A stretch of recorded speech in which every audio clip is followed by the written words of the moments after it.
আর কেমন আছেন আপনারা? আমাদের এই ছোট্ট চ্যানেল বাঙালি রান্নাবান্নায় আপনাদের স্বাগত। আজ বানাচ্ছি আমরা সাবুর পায়েস। সাবু তো আপনারা অনেক রকমভাবেই খেয়েছেন, এইভাবে একবার সাবুর পায়েস বানিয়ে দেখতে পারেন।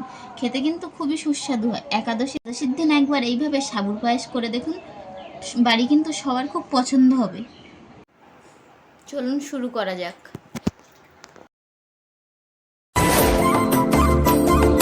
সাবুদানাগুলো আমরা 2 ঘন্টার জন্য ভিজিয়ে দিচ্ছি। সাবুর পায়েস বানানোর জন্য সাবুটা আমরা 2 ঘন্টা মতো ভিজিয়ে রেখেছিলাম। বড় দানার সাবু, এটা ভিজে গিয়েছে। কড়াইতে দিয়ে দিচ্ছি 1 চামচ মতো ঘি। এবার এর মধ্যে কাজু, কিশমিশ আর বাদাম দিয়ে ভেজে নেব।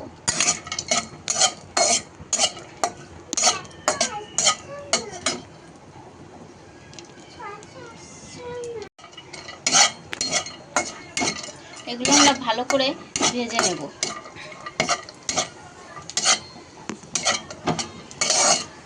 এগুলো ভাজা হয়ে গিয়েছে, এবার এগুলো আমি নামিয়ে নেব।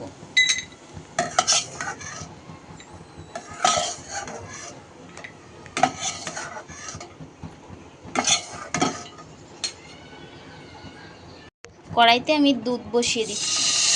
দুধটা আমরা ভালো করে জাল করে নেব।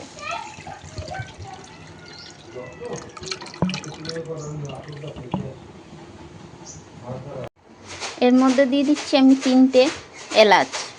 দুধটা ফুটে উঠেছে, এবার এর মধ্যে দিয়ে দিচ্ছি আমি গুড়। আপনারা চাইলে চিনি দিতে পারেন। গুড়টা দিলে কালারটা খুব সুন্দর আসে, তাই আমি গুড়টা ব্যবহার করছি।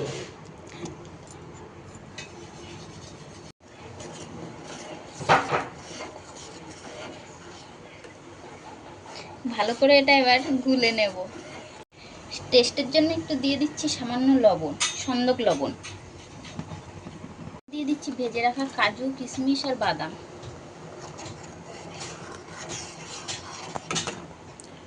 দুধটা আমরা ভালো করে জাল করে নিয়েছি। যেন সাবুটা এবার দুধের মধ্যে দিয়ে দিচ্ছি।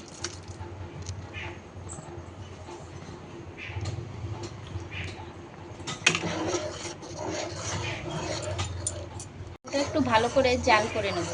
সাবুটা একটু সেদ্ধ হতে হবে।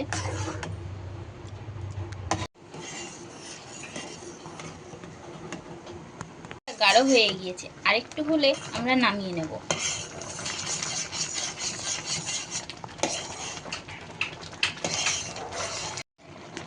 সাবুর পায়েসটা আমাদের রেডি হয়ে গেছে। এবার এর মধ্যে 1 চামচ ঘি দিয়ে এটা আমরা নামিয়ে নেব।